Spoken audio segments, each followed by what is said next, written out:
खुलुमबाय बेयो बड'लेण्ड इंखं टेलिभिजन दिनै 2 मार्च 2022 बुधबारखालि सानस्रिनि बरादखौ नोंथांमोननि खाथियाव लाबोदों आं सदानन्द दैमारिया।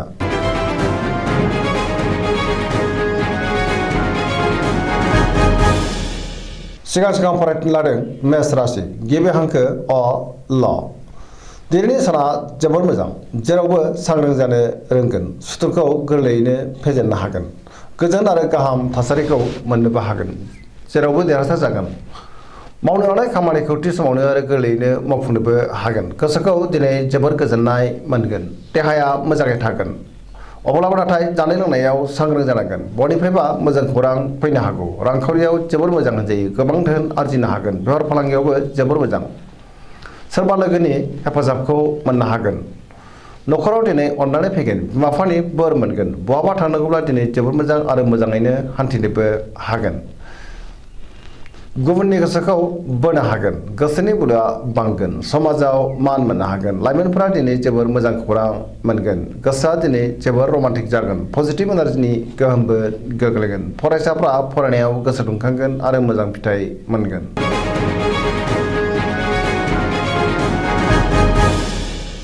वृष राशि गिबि हांखो इ उ ब।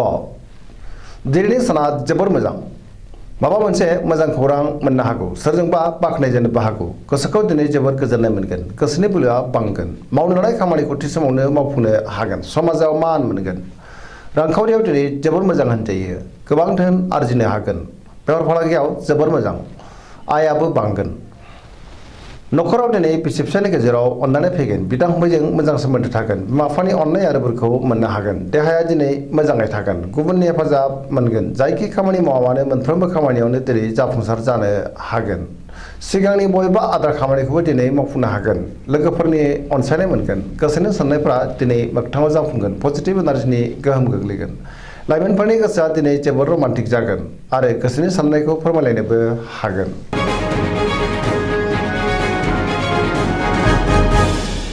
मिथुन राशि गिबि हांखो ख स।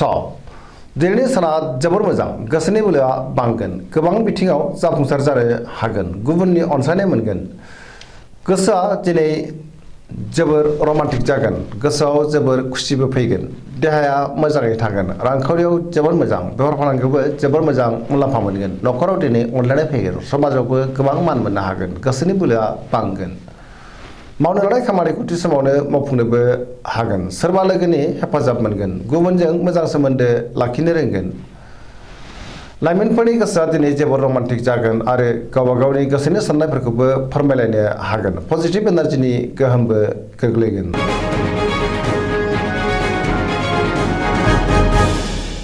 कर्कट राशि गिबि हांखो ड ड ह।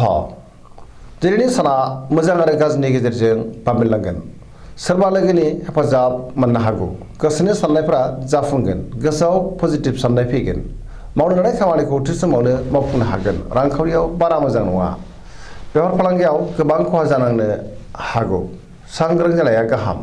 न'खराव दिनै अननानै फैगोन, देहाया मोजाङैनो थागोन, गोसोखौ जोबोर गोजोननाय मोनगोन, गुबुननि हेफाजाबखौ मोननो हागोन। समाजाव मान मोनगोन, फरायसाफ्रा फरायनायाव गोसो दुंखांगोन आरो मोजां फिथाइ मोनगोन। लाइमोनफोरनि गोसोआ दिनै जोबोर रमान्टिक जागोन आरो गावबा गावनि गोसोनि साननायखौ फोरमायलायनोबो हागोन। फरायसाफ्रा मोजां फिथाइ मोननो हागोन।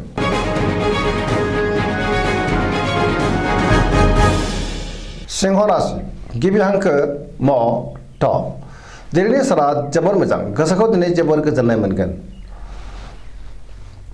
गोजोनै थानो हागोन। समाजाव गोबां मान मोनगोन, बयजोंबो मोजां मोनजागोन। गोसोआव गोग्गो आरो गोथों साननाय फैगोन, पजिटिभ साननो रोंगोन। मावनो लानाय खामानिखौ मावफुंनोबो हागोन, सोरबा लोगोनिफ्राय हेफाजाब मोनगोन। बहाबा दावबायहैनो खाबु मोननो हागौ आरो मोजाङैनो हान्थिनोबो हागोन। रांखावरियाव दिनै जोबोर मोजां, नाथाय अब्लाबो खरसायाबो बांगोन। मोननो गोनां धोनखौबो मोननो हागोन। बेफार फालांगियाव जोबोर मोजां, गोसोनि साननायखौ गुबुननो फोरमायनो हागोन। न'खराव दिनै अनलायनाय फैगोन, समाजाव बयजोंबो अनसायजागोन, गुबुननि गोसोखौ बोनो हागोन। देहाया दिनै मोजाङै थागोन, गुबुननि थाखाय मोजां खामानि मावनानै होनोबो हागोन, पजिटिभ एनार्जिनि गोहोम गोग्लैगोन।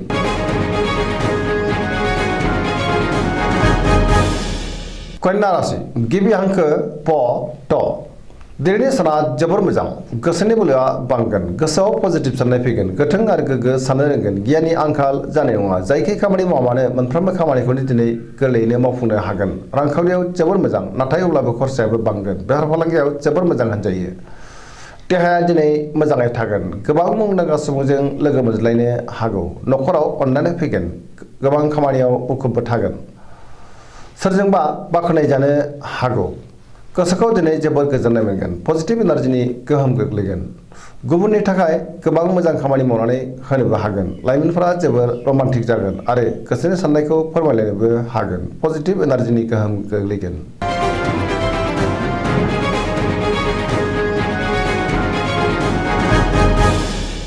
तुला राशि गिबि हांखो र ट दिनैनि साना जोबोर मोजां गोसोनि साननाया मोगथाङाव जाफुंगोन गोसोनि साननायखौ दिनै गुबुननो फोरमायनोबो हागोन मावनो लानाय खामानिखौ थि समावनो मावफुंनो हागोन देहाया मोजाङै थागोन अब्लाबो नाथाय जानाय लोंनायाव सांग्रां जानांगोन रांखावरियाव दिनै जोबोर मोजां मोननो गोनां धोनखौ मोननो हागोन आरजिनाय धोनखौबो दोनथुमनो हागोन न'खराव बिसि फिसायनि गेजेराव अननानै फैगोन बिदा फंबायजों मोजां सोमोन्दो थागोन समाजाव मान मोनगोन बेफार फालांगियाव मोजां होनजायो गुबुननि गोसोखौ दिनै गोरलैयैनो बोनो हागोन लोगोफोरनि हेफाजाब मोनगोन गोदान थांखि लानो रोंगोन सेंग्रा सिख्लाफोरनि गोसोआ दिनै जोबोर रमान्टिक जागोन आरो गावबा गावनि गोसोनि साननायफोरखौबो फोरमायलायनो हागोन पजिटिभ एनार्जिनि गोहोम गोग्लैगोन पजिटिभ साननोबो रोंगोन गियाननि आंखाल जानाय नङा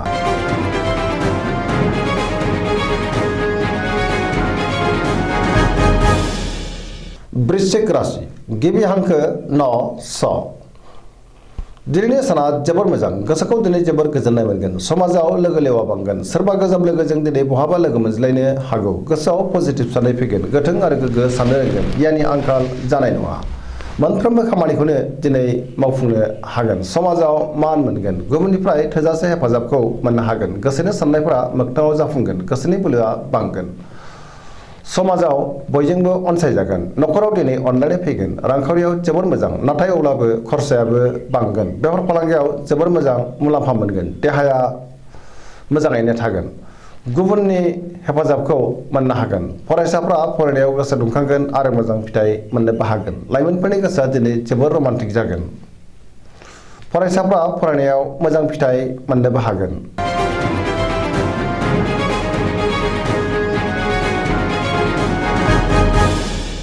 धनु राशि गिबि हांखो ढ फ भ दिनैनि साना जोबोर मोजां गोसोआव गोग्गो आरो गोथों साननाय फैगोन पजिटिभ साननो रोंगोन मावनो लानाय खामानिखौ थि समावनो आरो गोरलैयैनो मावफुंनोबो हागोन गोसोनि साननाया जाफुंगोन रांखावरियाव दिनै जोबोर मोजां नाथाय अब्लाबो खरसायाबो बांगोन मोननो गोनां धोनखौ मोननो हागोन बेफार फालांगियाव जोबोर मोजां समाजाव मान मोनगोन देहायाबो मोजाङै थागोन न'खराव बिसि फिसायनि गेजेराव अननानै फैगोन बिदा फंबायजों मोजां सोमोन्दो थागोन बहानिफ्रायबा मोजां खौरां फैनो हागौ लाइमोनफोरनि गोसोआ दिनै जोबोर खुसि जागोन आरो पजिटिभ एनार्जिनि गोहोमबो गोग्लैगोन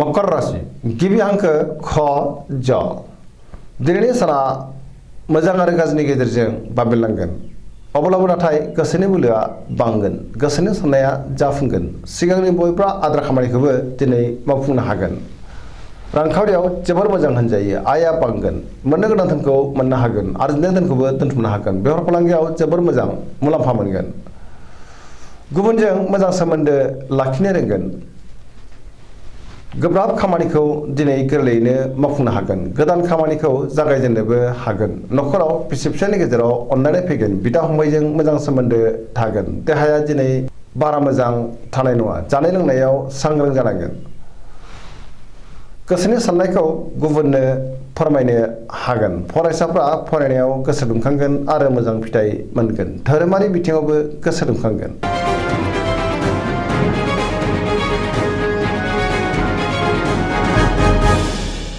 कुंभ राशि गिबि हांखो ग स स दिनैनि साना जोबोर मोजां गोसोआव बोलो बांगोन गोसोखौ दिनै जोबोर गोजोननायबो मोनगोन मावनो लानाय खामानिखौ थि समावनो आरो गोरलैयैनो मावफुंनोबो हागोन बहानिफ्रायबा मोजां खौरां फैनो हागौ समाजाव दिनै गोबां मान मोननो हागोन गोबां मुंदांखा सुबुंजों लोगो मोनज्लायगोन रांखावरियाव जोबोर मोजां होनजायो गोबां धोन आरजिनो हागोन बेफार फालांगियावबो जोबोर मोजां मुलाम्फा मोनगोन देहाया मोजाङैनो थागोन नखराव बिदा फंबायजों मोजां सोमोन्दो थागोन गुबुननि हेफाजाबखौ मोननो हागोन बिमा बिफानि अननाय आरो बोरखौ मोनगोन बहाबा थाङोब्ला दिनै जोबोर मोजां आरो मोजाङैनो हान्थिनोबो हागोन पजिटिभ एनार्जिनि गोहोमबो गोग्लैगोन सरासनस्रायै दिनै साना जोबोर मोजां आरो मोजाङैनो बारग'लांगोन